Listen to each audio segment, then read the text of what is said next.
programa que foi passado nesse mês de setembro, todas as doutrinárias, todas as palestras, serão ou deverão ser baseadas no Setembro Amarelo. O Setembro Amarelo, que é um alerta sobre o suicídio. Já falamos disso a semana passada, tivemos uma palestra um pouquinho pesada, assim, mas são coisas que a gente precisa ouvir. Hoje nós vamos começar a falar sobre como foi que surgiu essa ideia do Setembro Amarelo, uma historiazinha, do Setembro Amarelo. Vamos ver alguns dados estatísticos que eu consegui e, por fim, vamos ao espiritismo em si, sobre alguma coisa. Nós vamos falar sobre suicídio, tá? Então, dando início, ao Setembro Amarelo, qual é a história do Setembro Amarelo? Então, o texto diz assim, a história real que inspirou a cor amarela como símbolo da prevenção do suicídio envolve Mike Emily. É uma pessoa, eu falei aqui semana passada desse jovem.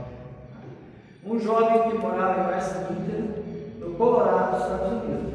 O rapaz era conhecido como Mustang Mike, pois havia comprado um modelo antigo do automóvel Ford Mustang e trabalhou sem parar até recuperá-lo por completo. No fim, pintou de amarelo, criando assim seu apelido. Mike era apaixonado por seu carro, amado por seus amigos e família. Todos ouviam como um garoto entusiasmado com a vida, engraçado, carinhoso. Ninguém poderia imaginar que ele verdadeiramente estava passando, quer dizer, ele não transmitia os seus pensamentos reais. No dia 8 de setembro de 1994, às 23h52, ou seja, 11 horas da noite e 52 minutos, ou faltando 8 para meia-noite, seus pais chegaram em casa e se depararam com uma cena que mudaria a vida de todos para sempre. Mike, ele estava morto dentro do seu tão amado Mustang amarelo em decorrência de um tiro. Ao seu lado, um triste bilhete. Mãe, pai, não se culpem, eu amo vocês. Com amor, Mike, 23h45, ou seja, 11h45 da noite, ou 15 para meia-noite. Os pais, Dave e Darlene M, ficaram devastados. Qualquer um ficaria numa situação dessa, Uma pessoa que não está demonstrando nenhuma atitude, como ele diz aqui, engraçado, caridoso, estava sempre de bom humor. Eles se perguntaram, olha só, e começa aquelas coisas que a gente entende como complexo de culpa. Se tivessem chegado 7 minutos antes, poderiam ter evitado essa tragédia. Quer dizer, ele escreveu o bilhete 23h45, os pais chegaram 23h52. Se eles tivessem chegado 7 minutos antes, teriam evitado essa tragédia?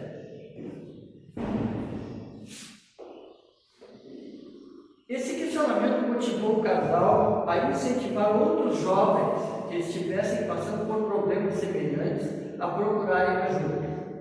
Para isso, planejaram um detalhe especial para o dia do enterro do filho, que partira com apenas 17 anos.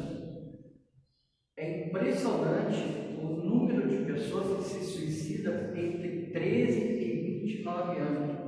A maioria dos suicídios no Brasil é nesse período.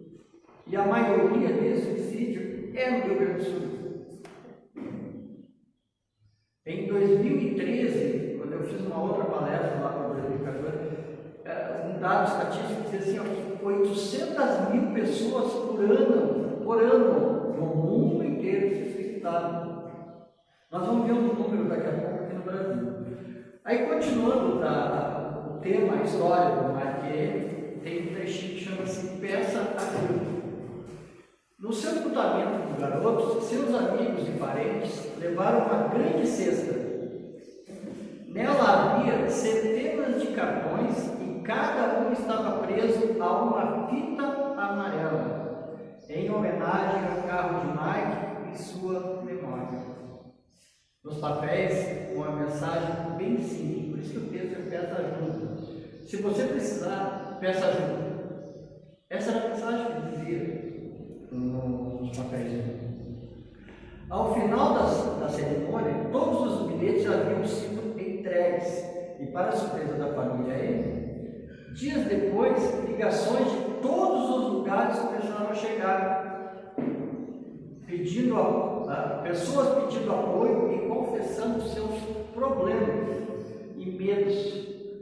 Foi quando a ideia de uma organização surgiu. Quer dizer, é uma pré-Setembro Amarelo. Eles criaram a Yellow Ribbon, que é fita amarela em tradução livre. Uma entidade sem fins lucrativos que promove a conscientização de doenças que ainda são tratadas como tabu. O suicídio ainda é tratado como tabu. A Igreja Católica, até alguns anos atrás, não admitia o enterro de suicidas. Até eu estava falando com uma menina esse dia, que ela é lá das Missões, e ela disse que achou sempre estranho que tinha um casal que era enterrado fora do cemitério, fora do Campo Santo, como chama, né?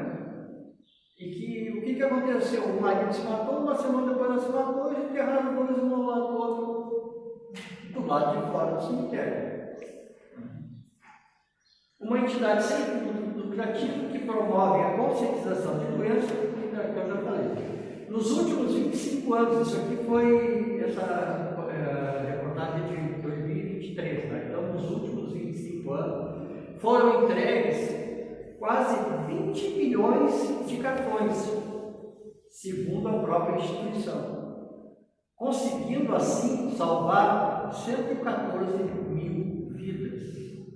Olha, a porcentagem é bem baixa em relação ao número de cartões que foi enviado. Se o cartão foi enviado é porque havia algum motivo para isso, né? O movimento que começou praticamente com a venda de um jovem promissor, hoje faz a diferença no mundo e busca mostrar que toda a vida vale a pena.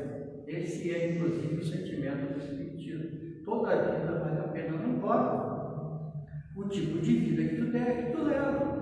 O tipo de vida que tu leva é uma consequência dos teus atos, ou de agora, ou do passado, prova, expiação, enfim. Esse é o tipo de vida que tu leva. Tu que escolhe. Quando foi criado o Setembro Amarelo? Aí, em 2003, a OMS, a Organização Mundial da Saúde, instituiu o dia 10 de setembro, falei isso semana passada também, né, para ser o Dia Mundial de Prevenção do Suicídio.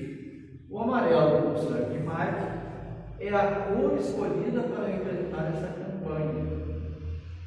Por isso que nós temos o Setembro Amarelo, aquele lacinho, né? Não sei se aqui dá um laço, como chama, mas acho que é um laço.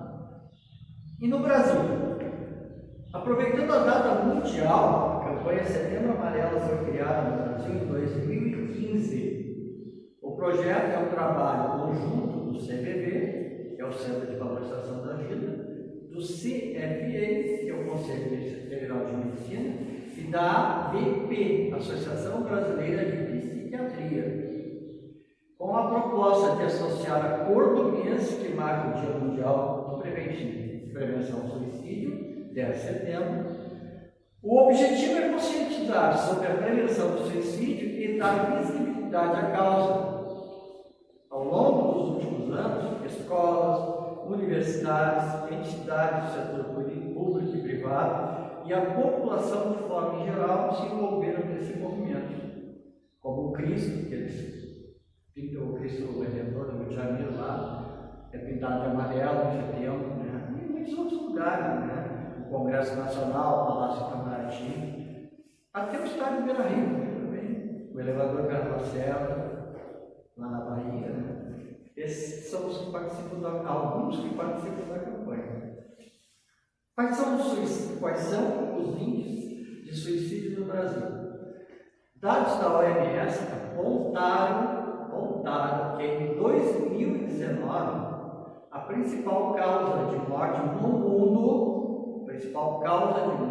mundo, foi o suicídio, representando uma a cada 100 mortes, ou seja, a cada 100 pessoas que morrem, uma pelo menos é suicídio. É um dado preocupante, pois são números que superam a morte por homicídios, por doenças e o câncer de mama, que é um problema sério para a maioria das mulheres quando os tem, né? Para entender o problema do suicídio no país, o melhor caminho é analisar os números sobre esse tipo de morte. Segundo o Anuário Brasileiro de Segurança Pública, o Fórum Brasileiro de Segurança Pública, divulgado em 2023, houve 16.262 registros de suicídio no Brasil no ano de 2022. Esse foi o mais atual que eu consegui, né? Aí eu fiz umas continhas, isso dá 16.262 no ano, isso dá 1.365 pessoas se matam por mês, e por dia 45 pessoas se matam. Então veja que é uma epidemia aí, né? É muito séria a questão do suicídio. Não é à toa que se criou esse Setembro Amarelo, e não é à toa que todos os centros espíritos, a Igreja Católica e muitas outras instituições falam muito sobre isso nessa época, quando deveria se falar o ano inteiro. E existe muitos indícios, muitos sintomas daquelas pessoas que querem efetuar esse trágico fim.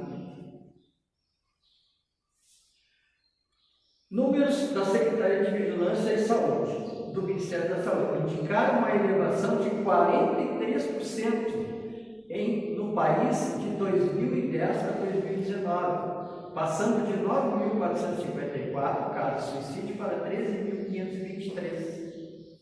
A pesquisa mostrou que todas as regiões do Brasil tiveram aumento das taxas, porém o crescimento maior no sul e no centro-oeste. Será que tem alguma coisa a ver com os gaúchos? O centro-oeste também é habitado por muitos gaúchos, né? Muitos saíram daqui e estão lá. Né?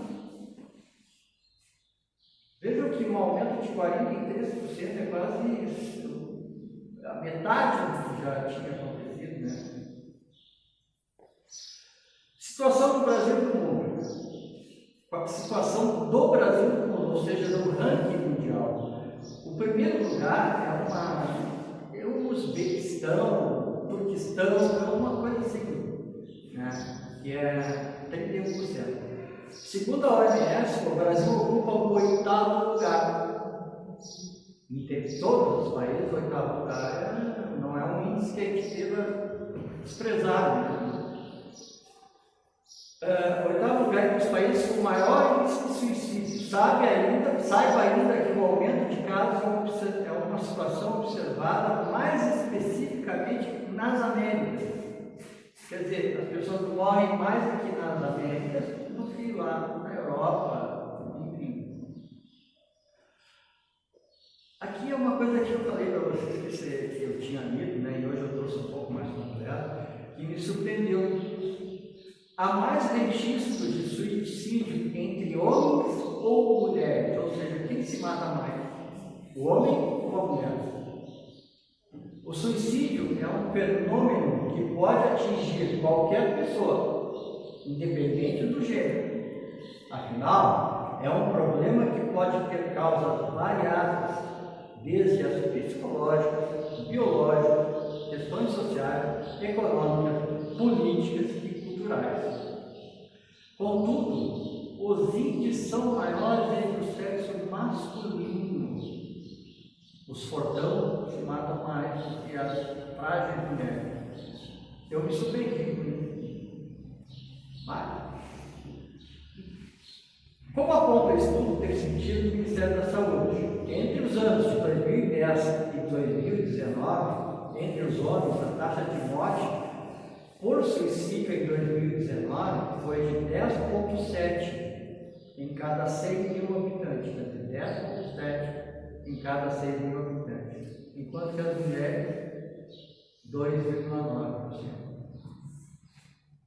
Não dá 20%, dá 20%, né, do total de homens estimados. Ao observar o aumento das mortes por suicídio, de acordo com o sexo, o estudo mostrou o aumento das taxas para ambos.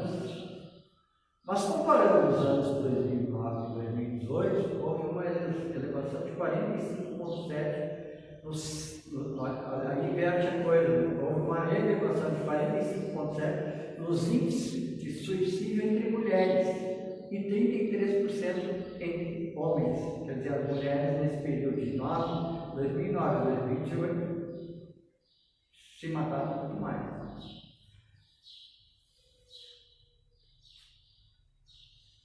Um estudo da OPAS, que é a Organização Pan-Americana da Saúde, apontou os determinantes sociais de mortes por suicídio entre 2000 e 2019, de acordo com cada gênero.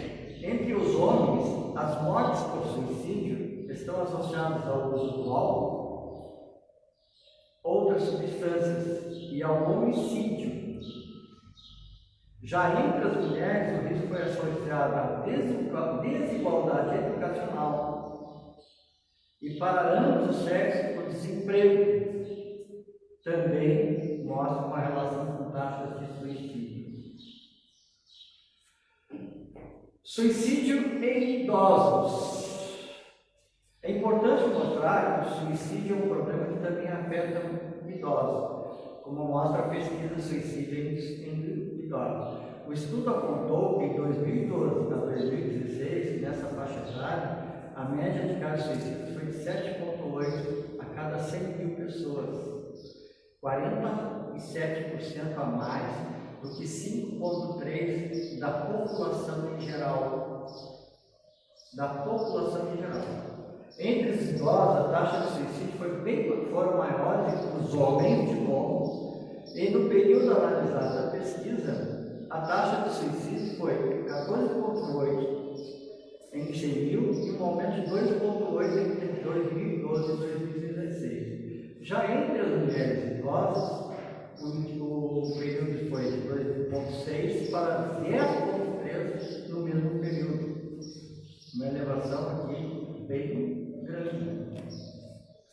Qual a porcentagem de referente a pessoas que sofrem de algum transtorno mental? Temos que acrescentar ainda a questão da relação dos casos de suicídios com transtornos mentais. O Evangelho traz um capítulo onde fala sobre isso, traz o suicídio junto com loucura. Né? É o suicídio e a loucura, o título do texto. Tá? A Associação Brasileira de Psiquiatria tem uma estimativa de 96,8% dos casos têm essa relação. Transtorno mental, sendo que a depressão é a doença número 1 quando se trata da ligação com as mortes por suicídio. Mas ela não é a única. Os especialistas veem também a ligação com transtornos de humor, transtornos bipolar, existe ainda a relação com transtornos psicóticos, de ansiedade e de personalidade. A gente tem que entender que quando a gente fica um pouco mais velho, a depressão não diria que certa, mas existe uma boa proporção, uma boa estimativa de a gente ficar depressivo. Porque tu já não tem mais a mesma vitalidade, teus filhos já estão com a vida formada, aquela coisa toda. Então tu te sente de alguma forma, não estou dizendo que a pessoa se sente inútil, mas ela se sente um pouco mais inútil em função disso. Então a gente não pode deixar essas coisas nos abater, porque se tu insiste que tu tem um probleminha de depressão, chega domingo de noite eu acho que é o pior dia para os ansiosos como eu. É terrível. A gente não pode, tem que procurar, mas vai ler, vai fazer qualquer coisa, vai olhar o sol lá sobre a lagoa, sai de casa. Porque a depressão é algo extremamente fatal. Não é verdade? É verdade ou não é? Dona Sheila? Encontre ajuda e peça orientação. Aí ele diz assim, ó, procure ajuda médica prioritariamente, psiquiatria. Aí ele nos enumera lá algumas coisas, psicoterapia. Isso aqui é um dado que eu tirei, não do Espiritismo, da Associação Brasileira de Psiquiatria. Aí ele diz isso, psicoterapia, e o segundo item, centro espírita, atendimento fraterno. Vejam, o amigo, o CVV, que todo mundo conhece, que é o 188, né? Liga, olha, estou mal, preciso de alguma coisa. Centro de atenção psicológica e psicossocial, unidade básica de saúde, SAMU e hospitais. Essas são os serviços, né? A Associação Brasileira de Psiquiatria e Conselho Federal de Medicina, PPS, diz assim, ó, o reconhecimento dos fatores de risco, dos fatores protetores, é fundamental e pode ajudar. Se você acha que está tendo problemas relacionados à sua saúde mental, ou conhece alguém que está passando por alguma dificuldade, procure ajuda. Muitas vezes a gente vê amigos nossos, pessoas perto da gente, essa vida não tem mais sentido, eu não tenho mais nada que fazer aqui, eu estou velho, eu não sei o que. Tem que prestar atenção nessas pessoas. O que diz o Espiritismo? Aí nós começamos a parte espírita. Em regra, nós já falamos sobre isso semana passada, o homem não tem direito de expor a vida. Por isso que lhe foi dado, que esta foi lhe dada visando deveres a cumprir na terra.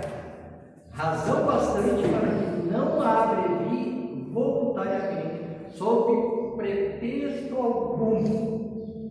Mas ao homem, visto que tem o seu livre-arbítrio, ninguém impede a infração dessa lei. Sujeita-se, porém, às suas consequências. Falamos a semana passada sobre lei de causa e efeito. Suicídio, gente, me desculpa a grossura, é suicídio, não importa de que forma. Eu me matei porque eu amava aquela pessoa. Eu me matei porque eu não tenho dinheiro para viver. É suicídio.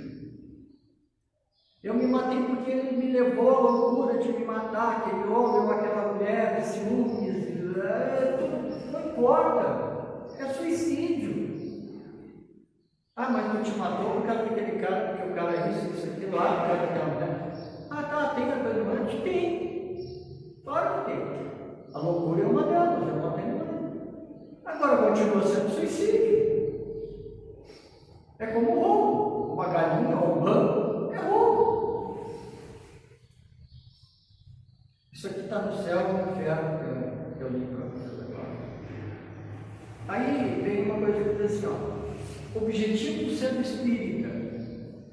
O centro espírita tem por objetivo promover o estudo, a difusão e a prática da doutrina espírita, atendendo as pessoas que buscam esclarecimento, orientação e amparo para seus problemas espirituais, morais e materiais. Segundo o Evangelho, a incredulidade, a simples dúvida quanto ao futuro, as ideias materialistas, em uma palavra, são os maiores incentivadores do suicídio. Elas produzem frouxidão moral. Quer dizer, se nós ainda temos dúvidas sobre o futuro, nós não acreditamos em Deus, nós não vamos ao centro espírita, ou aquele irmãozinho fica falando lá, que coisa, eu não acredito naquilo que ele fala. Isso chama-se incredulidade. A gente tem que se policiar sempre.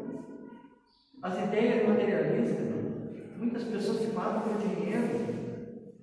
Levantei a semana passada aqui o caso do Antônio, aquele livro de Memórias do Suicida, né? E as consequências? Allan Kardec, na obra O Céu e o Inferno, apresenta inúmeras comunicações de suicidas, obtidas por diversos médios, através das quais verificamos que todas são unânimes em dizer do desapontamento. Aquele espírito que se suicida, a primeira impressão que ele tem é desapontamento, que não muda nada. Aliás, agrava o problema dele, né? O do desapontamento que experimentaram ao chegar no mundo espiritual e verem que a morte do corpo não os livrara dos sofrimentos. O pior do que isso, que acompanharam a decomposição de seus corpos e destruição deles, sem poderem se afastar daquele quadro um instante sequer, em virtude de a morte, buscada intencionalmente e violenta, manter a alma ligada ao corpo até se extinguir o fluido vital que animava este último. O suicida ele passa por um período bastante problemático mesmo, bastante doloroso, né? Quando eles cometem um ato, a primeira ideia que ele tem é desapontamento daqui. E o problema dele não resolveu, pelo contrário, ele criou outros problemas. E muitos ainda ficam ligados à carne. Eu até nem li aqui o que está escrito efetivamente, que é uma coisa, mas fica ali, enxergando o corpo dele por um bom período. E ainda, aquela cena do suicídio, ela automaticamente ela vai e ele revive aquilo intensamente. Revive-se. Sempre. Claro que até ele reencarnar de novo, isso vai estar bem diminuído. Mas fala-se na doutrina espírita que se um cidadão cometeu um suicídio, por exemplo, quando ele tinha 50 anos, quando ele está encarnado aqui, próximo dessa idade, ele começa de novo a ter aquelas intenções. Essa é a prova, né? A prova é essa, tu tem que superar para poder evoluir no mundo espiritual. A mesma coisa que o drogado. Ele vai vir para cá para se recuperar, ele vai ser colocado dentro de uma comunidade onde haja droga, mas não necessariamente que ele tenha que usar droga. Essa é a prova. É ele passar por aquele momento ali sem usar a droga de novo. Acho que nós já falamos aqui eu achei interessante, né? Que está do nosso lado, é o suicídio indireto.